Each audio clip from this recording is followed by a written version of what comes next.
अस्सलाम वालेकुम दोस्तों, उम्मीद करता हूँ कि आप लोग ठीक ठाक होंगे। मेरा नाम अब्दुल खालिक खटक है और मैं तकरीबन पिछले 15 साल से मेडिकल फील्ड से रिलेटेड हूँ। दोस्तों, आज एक हम टॉपिक पर वीडियो बनाने जा रहा हूँ और वो टॉपिक है कि आप लोग ने खांसी के लिए कौन सी गोलियाँ इस्तेमाल कर रही हैं। जी हाँ, बिल्कुल, यानी आप लोगों ने अक्सर देखा होगा कि लोग खांसी के लिए मुख्तलिफ़ किस्म के सिरप इस्तेमाल करते हैं। हम देखते हैं, ठीक है, मुख्तलिफ़ किस्म के सिरप होते हैं, कभी हाइड्रोलिन इस्तेमाल करते हैं, ठीक है जी, तो कभी मुख्तलिफ़ किस्म के टेक्सलेक्स या रिल्टस या जो भी है ना, ठीक है, मुख्तलिफ़ किस्म के सिरप लोग इस्तेमाल करते हैं। तो आप लोगों ने शायद इस किस्म की वीडियो नहीं देखी होंगी कि ऐसी गोलियां भी मौजूद हैं मार्केट में जो खांसी के लिए इस्तेमाल होती हैं। जी हाँ, बिल्कुल, ऐसी गोलियां बिल्कुल मौजूद हैं। तो ये उन लोगों के लिए बहुत अहम है। ये वीडियो शरबत नहीं पी सकते हैं, वो सिरप इस्तेमाल नहीं कर सकते हैं। वो कहते हैं कि यार गोलियाँ हो ना, ठीक है, तो फिर हम गोलियाँ ले सकते हैं। मुख्तलिफ़ लोगों के मुख्तलिफ़ मिजाज होते हैं, ठीक है ना। बाज़ लोग प्रेफर करते हैं कि यार कोई सिरप हो तो हम इस्तेमाल करेंगे, तो बाज़ लोग इस तरह होते हैं कि वो गोलियों को प्रेफर करते हैं कि नहीं यार गोली अच्छी है, ठीक है जी। ये तो मुख्तलिफ़ लोगों पर डिपेंड करता है, उनके जो इंटरेस्ट है उस पर डिपेंड करता है। तो मैंने सोचा कि क्यों ना एक ऐसी वीडियो बना लूँ कि आप लोगों को इंशाल्लाह गोलियों के बारे में बताऊँ कि हाँ बिल्कुल ऐसी गोलियाँ मौजूद हैं मार्केट में कि वो गोलियाँ आप लोग इस्तेमाल करेंगे इंशाल्लाह, तो आप लोग का जो खांसी का मसला है वो ख़त्म हो जाएगा। अच्छा जी, जिस टैबलेट्स के बारे में मैं वीडियो बनाने जा रहा हूँ उस टैबलेट्स का नाम है कफनिल डी, ठीक है जी। तो ये मुख्तलिफ़ किस्म का जो सॉल्ट है उसका कम्बिनेशन है।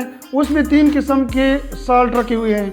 एक है सिडोफिड्रिन, दूसरा क्लोरोफिनर्मिन और तीसरा जो है ना डेक्स्ट्रोमेथर्फिनम। अब इन 3 चीज़ों का मैं आपको थोड़ा बहुत बताना चाहता हूँ कि सिडोफिड्रिन का क्या काम है इसमें, क्लोरोफिनर्मिन का क्या काम है इसमें, और ये जो है ना डेक्स्ट्रोमेथर्फिन का क्या काम है। इन 3 चीज़ों का आप लोग को पता चलेगा, ठीक है। तो यही चीज़ें अगर सिरप में लिखे हुए हैं ना, बहुत सिरप होते हैं कि ये उस सिरप में भी ये फार्मूले लिखे हुए होते हैं, तो फिर आप लोगों को फिर आसानी होंगी कि ये जो है ना ये सिरप भी वही काम करता है जो काम ये गोलियाँ करती हैं। तो सबसे पहले मैं आप लोगों को बताना चाहता हूँ कि सिडोफिड्रिन का क्या काम है। बेसिकली सिडोफिड्रिन जो है ना ये नेज़ल कंजस्टर है, ठीक है जी।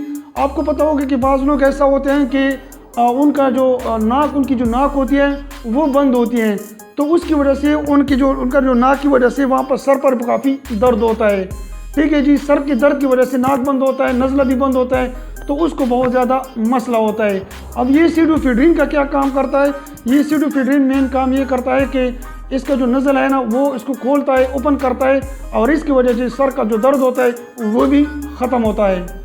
दूसरा इसमें क्लोरोफिनर्मिन है। तो क्लोरोफिनर्मिन का ये काम है कि ये जो है ना स्नीजिंग है, मतलब है कि छींके आना, नाक का बहना, ठीक है जी, आंखों से पानी आना, या मुख्तलिफ़ किस्म के जो दूसरी फंक्शन होते हैं ना, तो ये जो है ना यही काम करता है। मिसाल के तौर पर एक ऐसा मरीज़ है, एक ऐसा इंसान है कि उसको ये मसला है कि यार उसका नाक भी बंद है, ठीक है, जो सर भी दर्द है, और इसके अलावा जो है ना उसकी आंखों से पानी आता है, खांसी भी आती है, तो ये टेबलेट उसके लिए बहुत अहम है।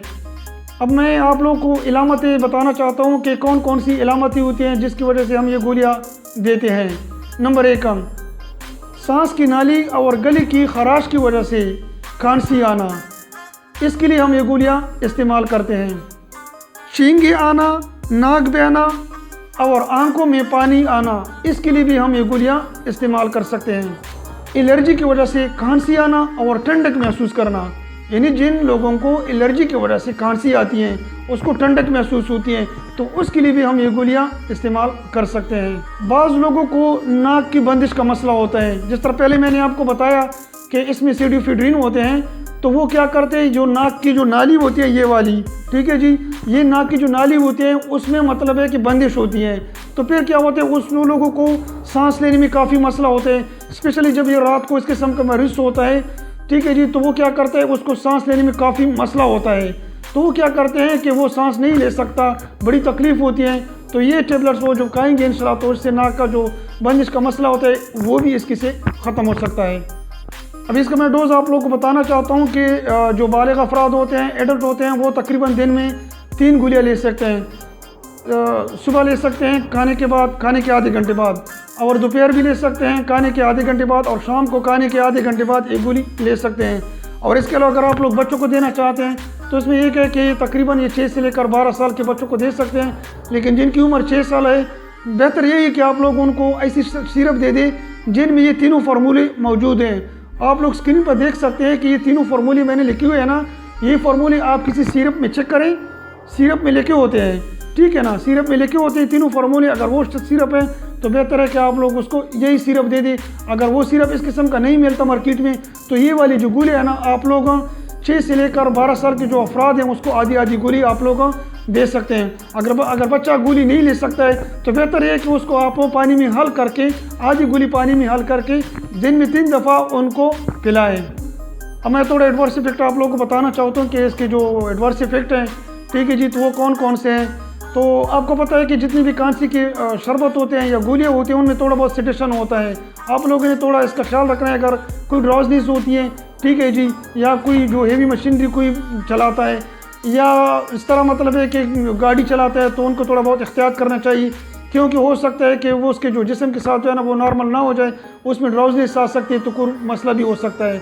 इसके अलावा जो लोग हाइपरटेंशन है, ब्लड प्रेशर है, तो उनमें भी थोड़ा बहुत उनका एहतियात करना चाहिए। मे भी हो सकता है कि उनका थोड़ा बीपी पे इसका असर करे, उसका हाई हो जाए। इसके अलावा ऐसी फीमेल जो प्रेग्नेंट हैं या नर्सिंग है, मतलब है कि जो अपने बच्चों को दूध पिलाती हैं, ब्रेस्ट फीडिंग करती हैं, तो उनको भी ज़रा एहतियात करना चाहिए, क्योंकि ये वाली जो गोलियाँ हैं ये बाज़ औक़ात जो ब्रेस्ट होते हैं उनमें जो मिल्क होते हैं, ठीक है ना, ब्रेस्ट फीडिंग के थ्रू अभी जो बच्चों को जा सकते हैं, तो फिर ये होता है कि बच्चों में ड्राउजनेस का मसला हो सकता है, ठीक है। तो उनमें थोड़ा बात आप लोगों ने एहतियात करना चाहिए। तो मेरे ख्याल में आज तक इतना काफ़ी था। इंशाल्लाह उम्मीद करता हूँ कि आप लोगों को ये वीडियो पसंद आई होगी।